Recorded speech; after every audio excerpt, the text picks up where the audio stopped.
In March 1962, the most powerful military leaders in the United States sat in a secure room at the Pentagon and approved a document titled Justification for U.S. Military Intervention in Cuba.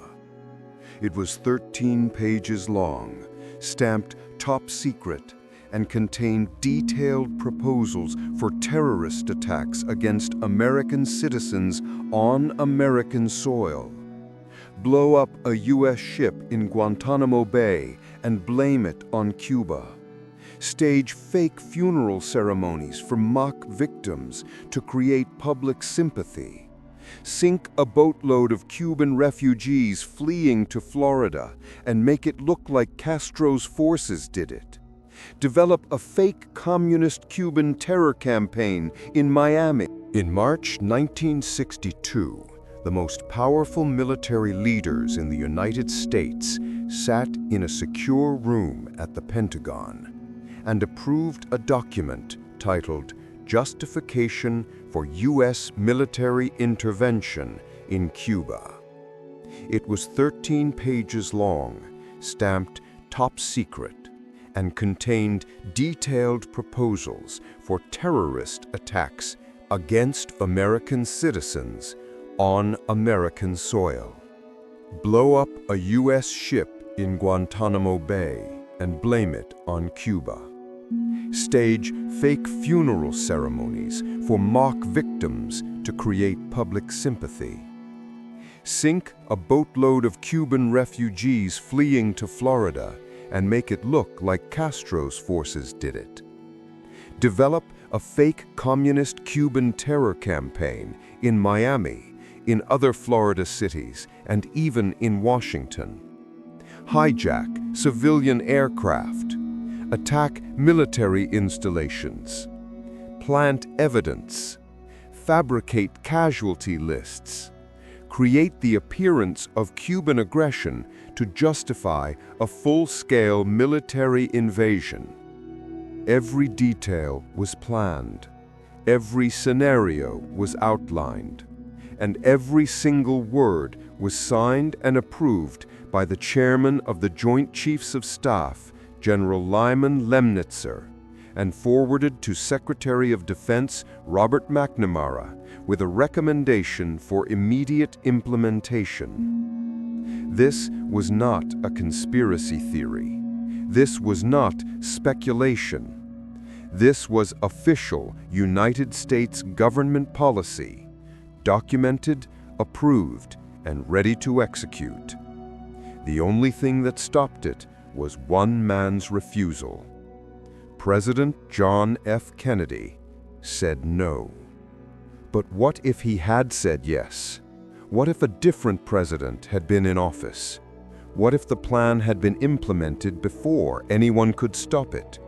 And most importantly, how many other operations like this were proposed, approved, and maybe even executed without anyone ever finding out? If you want to discover the complete truth about Operation Northwoods and the dozens of other declassified documents that reveal what your government has planned against its own citizens, subscribe to the channel now.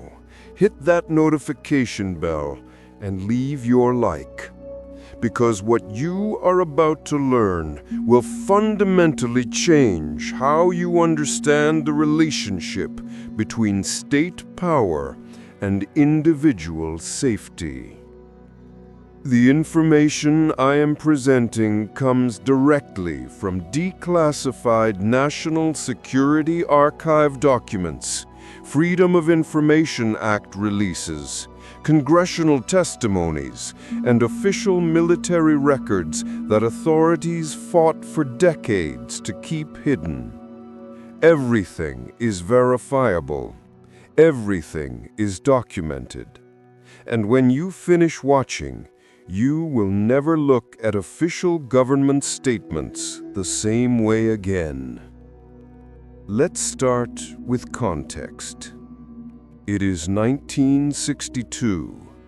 The Cold War is escalating. The Bay of Pigs invasion 1 year earlier was a humiliating failure for the Kennedy administration. 1,500 Cuban exiles, trained and funded by the CIA, landed in Cuba, expecting American air support that never came. They were slaughtered or captured within 3 days. Kennedy refused to authorize U.S. military involvement at the last minute, and the operation collapsed. The CIA blamed Kennedy for the failure. The Joint Chiefs blamed Kennedy for weakness. Hardliners in the Pentagon and intelligence community believed that Castro needed to be removed immediately by any means necessary, and that Kennedy lacked the courage to do what was required. So they decided to create a situation where he would have no choice.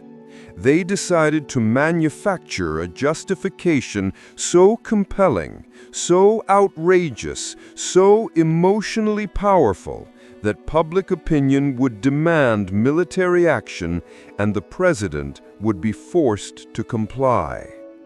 That justification was Operation Northwoods.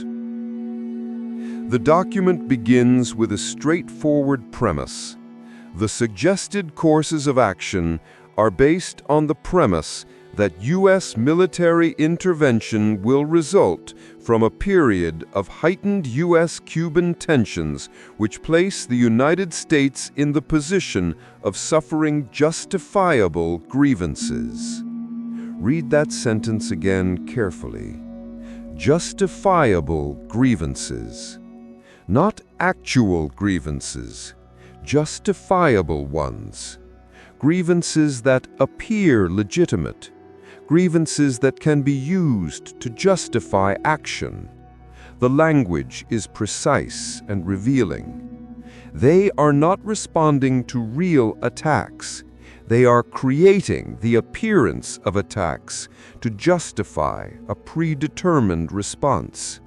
And the methods they propose are extraordinary in their cynicism and detailed planning. Proposal 1. We could blow up a U.S. ship in Guantanamo Bay and blame Cuba.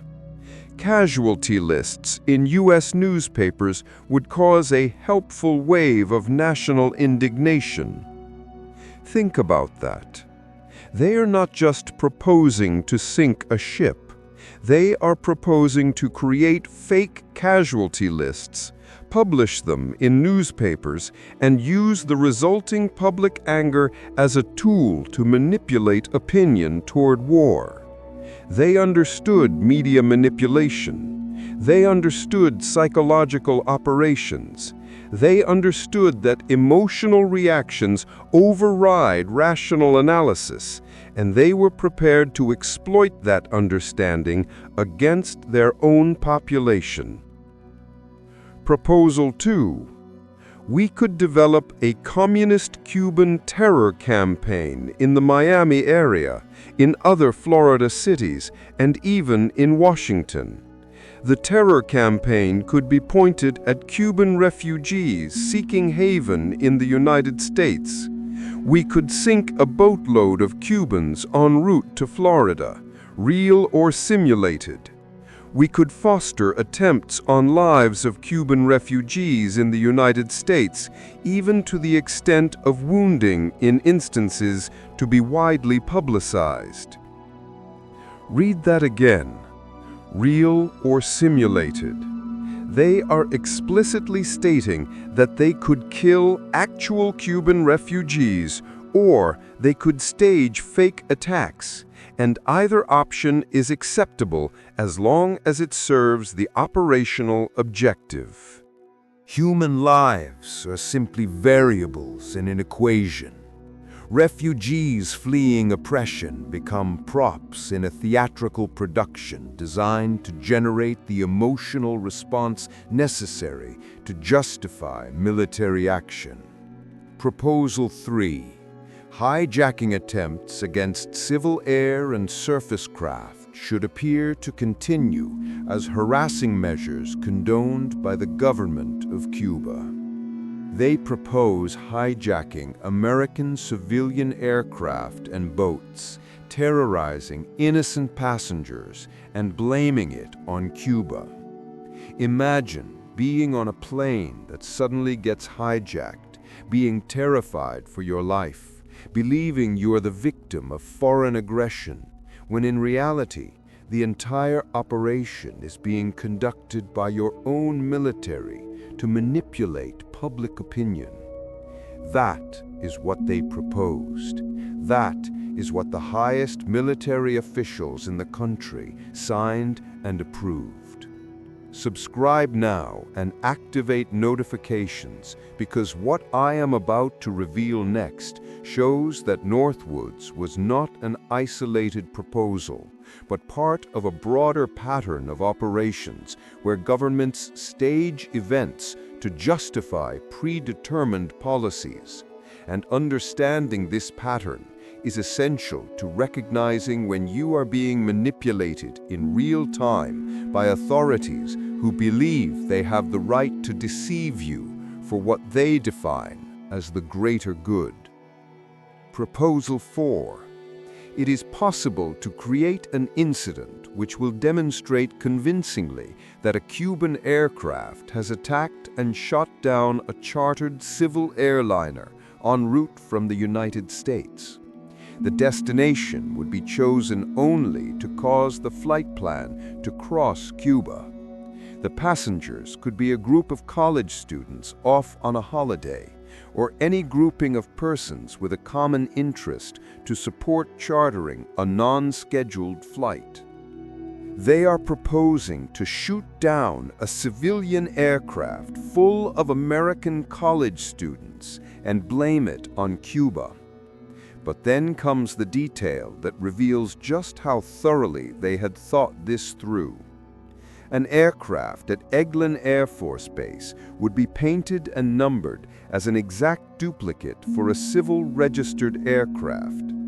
At a designated time, the duplicate would be substituted for the actual civil aircraft and would be loaded with selected passengers, all bordered under carefully prepared aliases. The actual registered aircraft would be converted to a drone. Takeoff times of the drone aircraft and the actual aircraft will be scheduled to allow a rendezvous south of Florida. From the rendezvous point, the passenger-carrying aircraft will descend to minimum altitude and go directly into an auxiliary field at Eglin Air Force Base, where arrangements will have been made to evacuate the passengers and return the aircraft to its original status. The drone aircraft, meanwhile, will continue to fly the filled flight plan. When over Cuba, the drone will be transmitting on the international distress frequency a Mayday message, stating he is under attack by Cuban MiG aircraft. The transmission will be interrupted by destruction of the aircraft, which will be triggered by radio signal. Do you understand what they are describing? They are proposing an elaborate theater production where a real plane with real passengers lands safely at a military base, while a drone painted to look identical flies over Cuba, broadcasting fake distress calls before being remotely destroyed, creating the appearance that Cuba shot down a civilian aircraft full of Americans, generating the outrage necessary to justify invasion. Every detail planned, every contingency considered, fake passenger manifests, aliases, drone technology, radio signals, timed destruction. This was not a vague idea. This was an operational plan ready for implementation. Proposal 5. We could sink a boatload of Cubans en route to Florida, real or simulated. We could foster attempts on lives of Cuban refugees in the United States, even to the extent of wounding in instances to be widely publicized. Exploding a few plastic bombs in carefully chosen spots, the arrest of Cuban agents, and the release of prepared documents substantiating Cuban involvement would also be helpful in projecting the idea of an irresponsible government. They are proposing to bomb American cities, frame innocent people as Cuban agents, fabricate evidence documents, and use the resulting fear and anger to justify war. And notice the language, projecting the idea, not proving that Cuba is irresponsible, projecting the idea, creating the perception, manufacturing the narrative. The document goes on for 13 pages, proposal after proposal, scenario after scenario, each more elaborate than the last. Stage mock funerals for fake victims, sabotage American businesses, and blame Cuba. Create riots in Guantanamo, burn crops, contaminate sugar shipments. Every method designed to create the appearance of Cuban aggression while actually being conducted by American forces against American targets. And every single proposal was approved by the Joint Chiefs of Staff, not suggested by a low-level analyst, not proposed by a rogue operative, approved by the highest military authority in the United States, signed by General Lemnitzer himself, and forwarded to the Secretary of Defense with the recommendation that these operations begin immediately. Secretary McNamara received the document. He read it, and he forwarded it to President Kennedy. He told his advisors that he would never authorize attacks on American citizens to justify war. He believed it was insane, immoral, and fundamentally un-American. Within months, General Lemnitzer's term as chairman of the Joint Chiefs was not renewed. He was reassigned to a NATO command in Europe, effectively removed from direct influence over U.S. military policy. The operation was shelved. The document was classified top secret.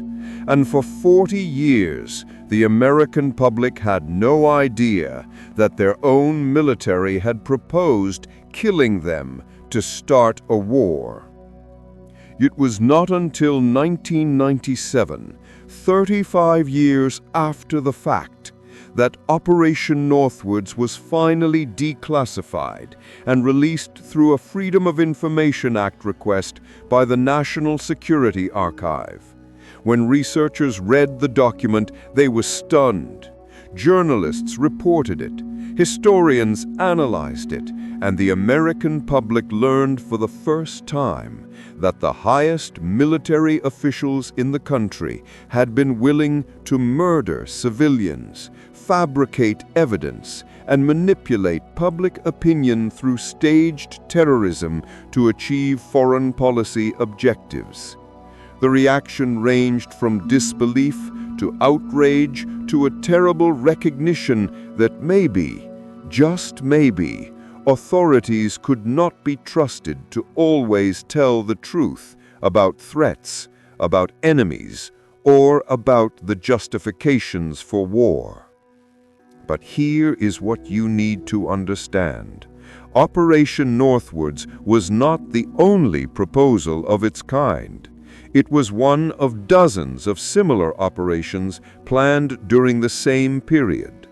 Declassified documents from the early 1960s reveal an entire ecosystem of false flag proposals, psychological operations, and staged incidents designed to manipulate public opinion.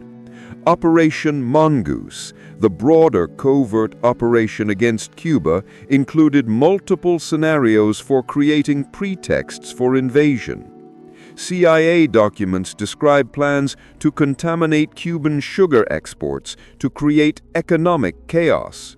Plans to stage attacks on the Guantanamo naval base and blame Cuba. Plans to use propaganda, sabotage, and assassination to destabilize the Castro government.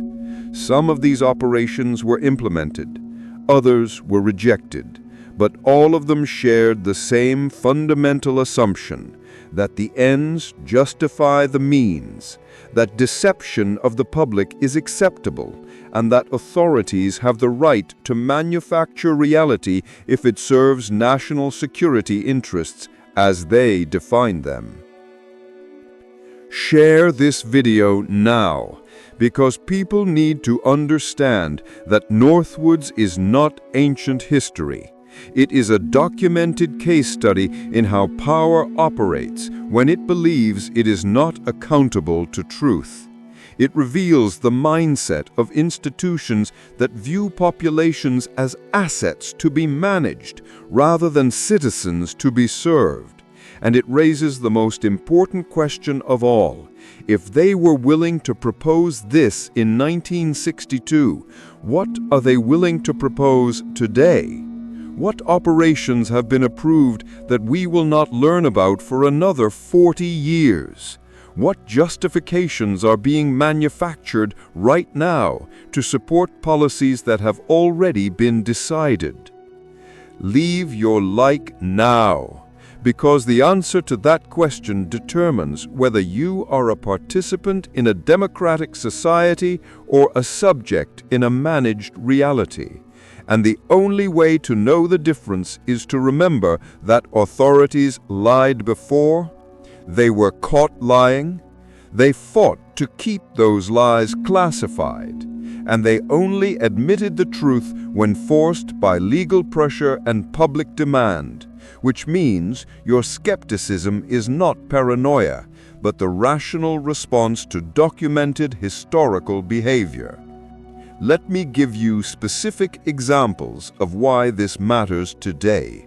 Every time you are told that a foreign government represents an imminent threat, remember Operation Northwoods.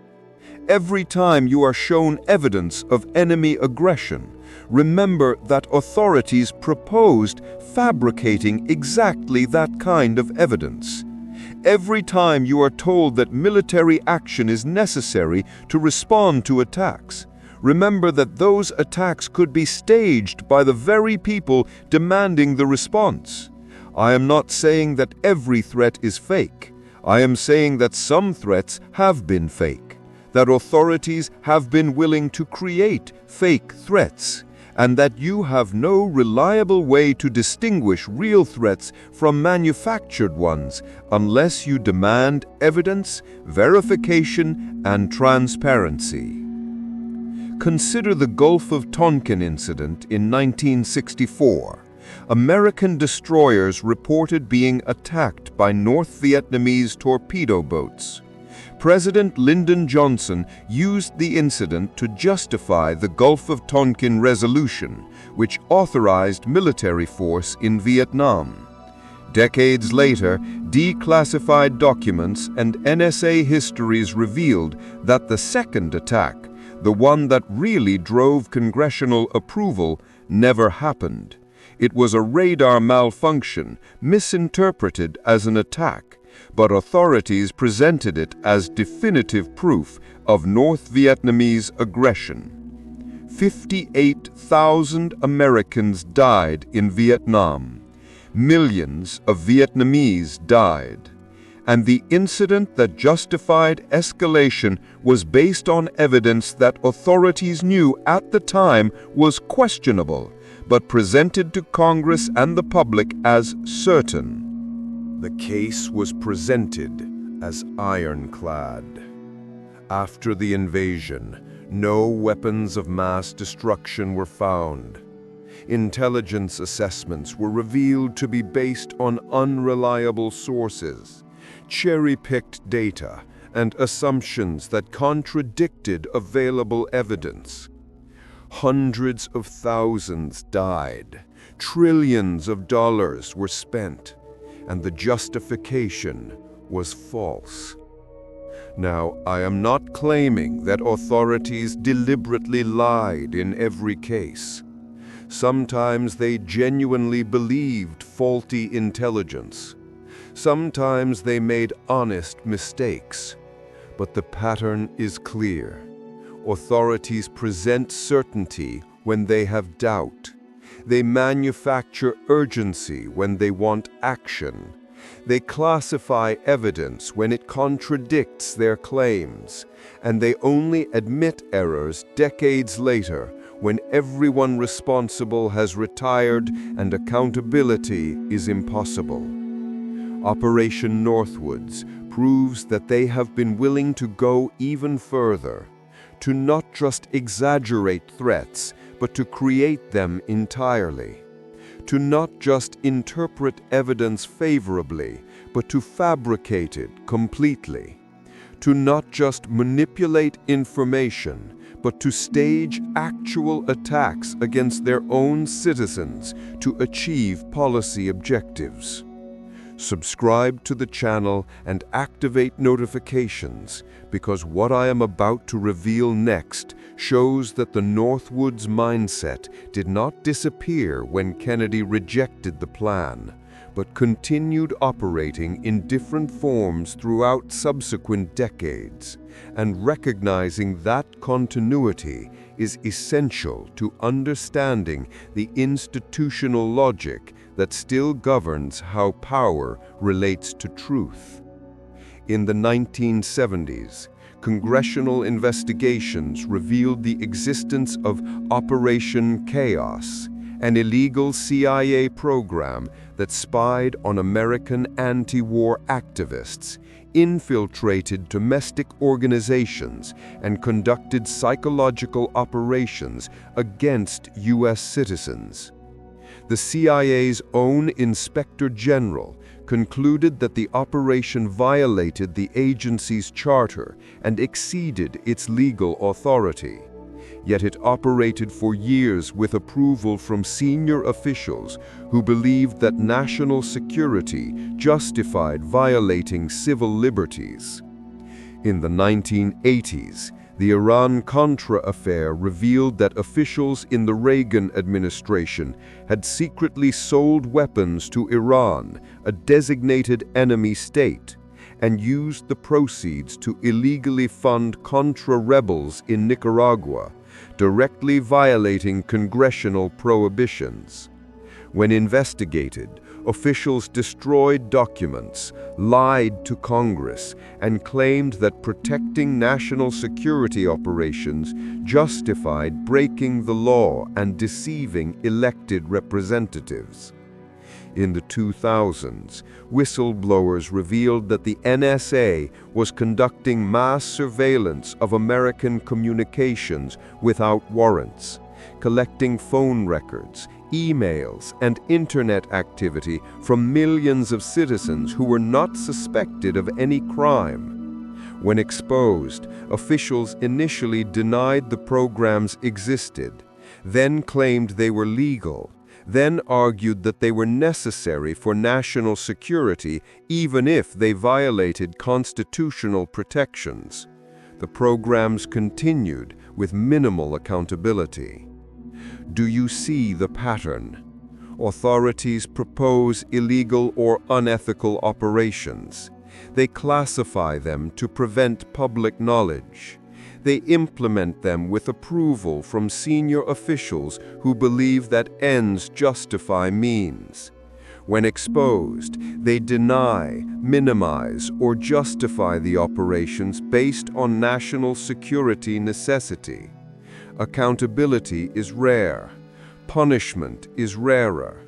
And the same patterns repeat in subsequent decades with different operations and different justifications, but the same underlying logic, that institutions have the right to operate outside legal and ethical constraints when they deem it necessary, and that public knowledge and democratic oversight are obstacles to be circumvented rather than principles to be respected.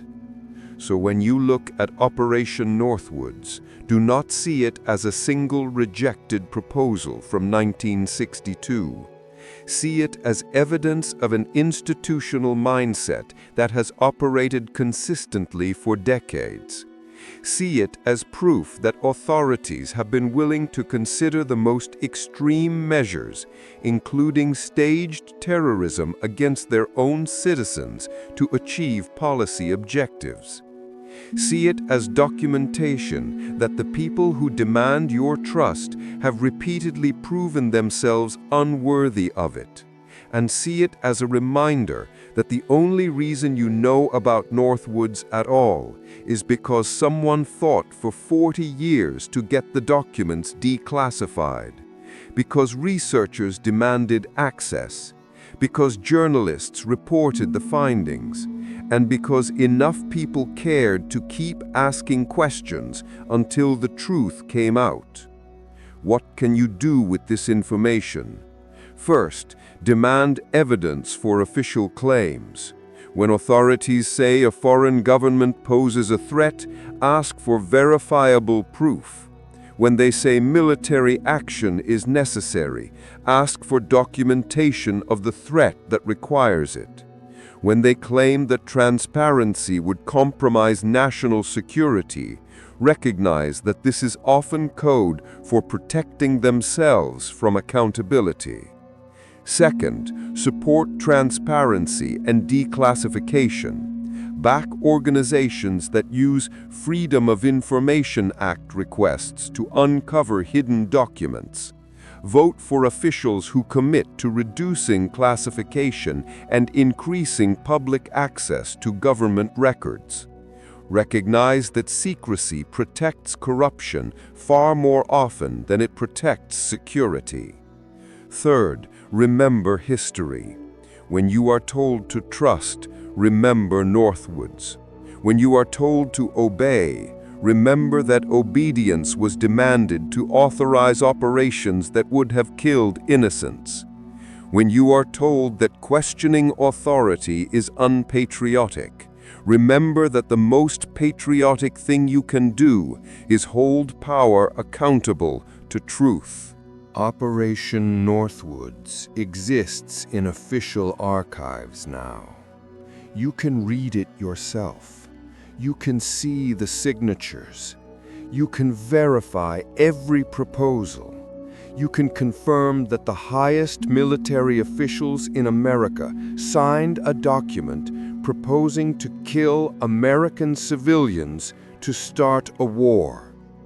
It is not speculation. It is not conspiracy theory. It is documented historical fact, preserved in government records because someone fought hard enough to force its release. And if they were willing to propose this, if they actually signed off on plans this extreme, what does that tell you about what they might be willing to do when they believe nobody will ever find out?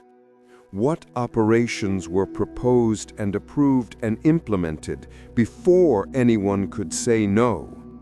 What justifications are being manufactured right now for policies that serve institutional interests rather than public welfare?